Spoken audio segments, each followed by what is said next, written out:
Everyone, आज हम function of management को स्टार्ट करते हैं जो आने वाले कॉमर्स के लिए बहुत इंपॉर्टेंट है।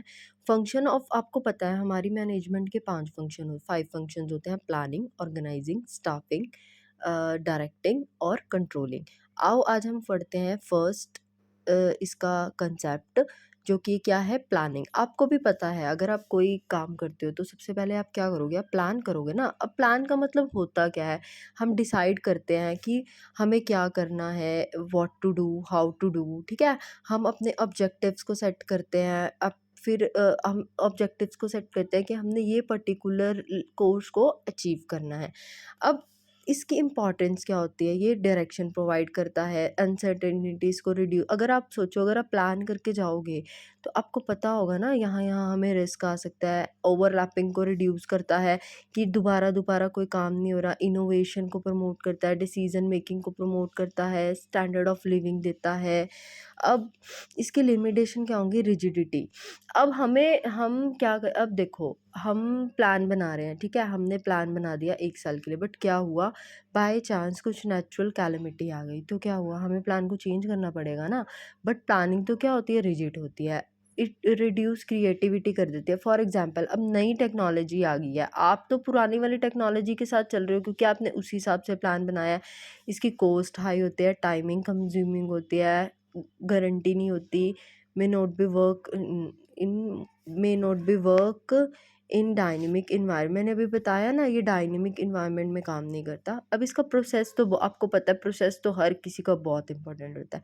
Setting objective, selecting an alternative, developing premises, implement plan, evaluate alternate, follow up, action. अब पहले सबसे पहले आप क्या करोगे? एक ऑब्जेक्टिव को सेट करोगे। फिर आपके पास बहुत सारे ऑल्टरनेट होंगे, आपको उनमें से एक ऑल्टरनेट को चूज़ करना है। Developing principles, identify alternative. अब प्लान को आपने क्या करना है? इम्प्लीमेंट करना है। इवैल्यूएट करना तो बहुत ज़रूरी है प्लान को, कि सही से प्लानिंग हो भी रही है कि नहीं आ रही, जो डिज़ायर रिजल्ट सोचे थे वो आ भी रहे हैं कि नहीं आ रहे। उसके बाद अगर हमारे प्लान में कुछ भी मिस्टेक नहीं है तो हम क्या करेंगे? उसको फॉलो अप कर देंगे।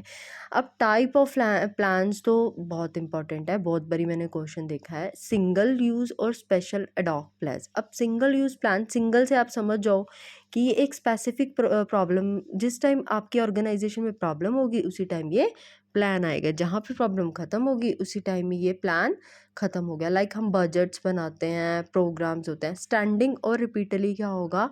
जैसे इसका नाम इंडिकेट कर रहा है, ये एक बारी के लिए नहीं बनेगा, इसको हम रिपीटली यूज़ करेंगे, ठीक है? ये कॉन्टिन्यूस गाइड करेगा हमें।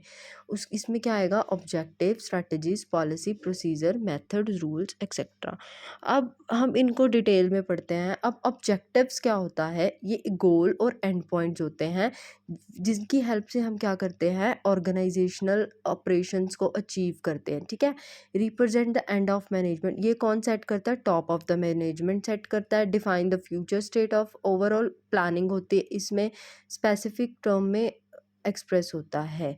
अब देखो, अब ऑर्गेनाइजेशन का ऑब्जेक्टिव है उसको अपनी सेल्स को इंक्रीज करना है 10% और प्रॉफिट फ्रॉम बिजनेस 20, और प्रॉफिट इंक्रीज करना है 20%। अब स्ट्रैटेजी क्या होती है? आपको पता है स्ट्रैटेजी क्या है?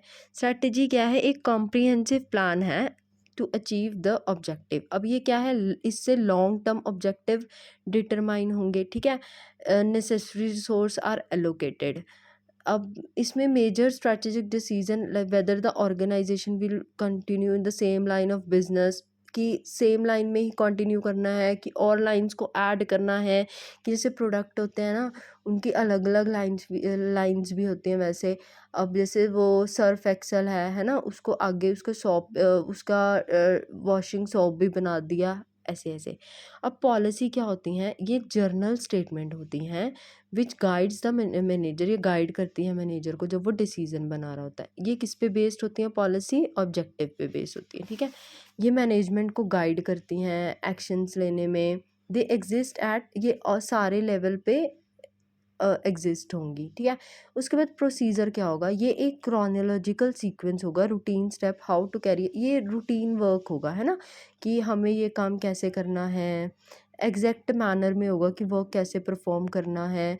Policy and procedures are interlinked हो गए, they may be procedure for requesting supplier before production. अब उसके बाद क्या आता है हमारे पास, आता है मैं उसके बाद आएंगे हमारे पास क्या आएगा, मेथड्स आएगा। दे आर स्टैंडर्डाइज वे और manners in which a task has to, कि इसमें मेथड कैसे हमने फॉलो करना है, प्रॉपर मेथड। अब आप खुद सोचो, अगर आपने एक प्रॉपर मेथड को सेट कर दिया तो वो आपका टाइम सेव करेगा ना, इसमें ये आएगा। उसके बाद क्या आएगा हमारे पास, आएंगे रूल्स। अब रूल्स क्या होते हैं, ये स्पेसिफिक स्टेटमेंट होती है। हमने पॉलिसीज़ पढ़ा था, पॉलिसीज़ क्या है, वो जनरल स्टेटमेंट है, और रूल्स क्या है, ये क्या है, स्पेसिफिक स्टेटमेंट है कि कैसे काम को करना है, मैनेजर डिसीजन को बताता है, सिंपलेस्ट प्लान है ये, ठीक है। उसके बाद बजट। अब हम नॉर्मल रूटीन में देखो, आप लोग भी बजट बनाते होगे ना, कि हमने ये इतना यहाँ पे खर्चा करना है अपने एक्सपेंसेस को देखने के लिए। अब ये क्या है, बजट क्या है, statement of expected result. Expected कि अभी रिजल्ट आए नहीं है, हम एक्सपेक्ट करते हैं रिजल्ट्स को, न्यूमेरिकल टर्म्स में होता है ये, कि फ्यूचर में कैसे होगा। फॉर एग्जांपल अभी हमने बोल दिया कि हमें प्रोजेक्ट ए से 20,000 रुपीज़ बेनिफिट होगा, ठीक है, हमने एक्सपेक्ट किया, ठीक है। ये हमेशा फैक्ट्स एंड फिगर्स में होता है, एक्चुअल परफॉर्मेंस को मेजर करने के लिए होता है। It is prepared for various group of activities. अब प्लान ही, अब बजट ही है, आप खुद सोचो, एक उसके लिए थोड़ी बनेगा। फॉर एग्जांपल अब डिफरेंट डिफरेंट वो भी होते हैं ना, डिपार्टमेंट्स भी होते हैं, तो सबके लिए अलग ही बनेगा ना। प्रोग्राम क्या होता है, it is a detail statement about a particular project showing goals, policy, procedure. अब ये डिटेल स्टेटमेंट है किसमें, जो शो करता है goals, policy, procedure, rule, task, budget to the same project. अब उसके बाद हम पढ़ेंगे ऑर्गेनाइजिंग। आज के लिए थैंक यू एवरीवन। प्लीज़ आप वीडियो को ज़्यादा से ज़्यादा लाइक कीजिए।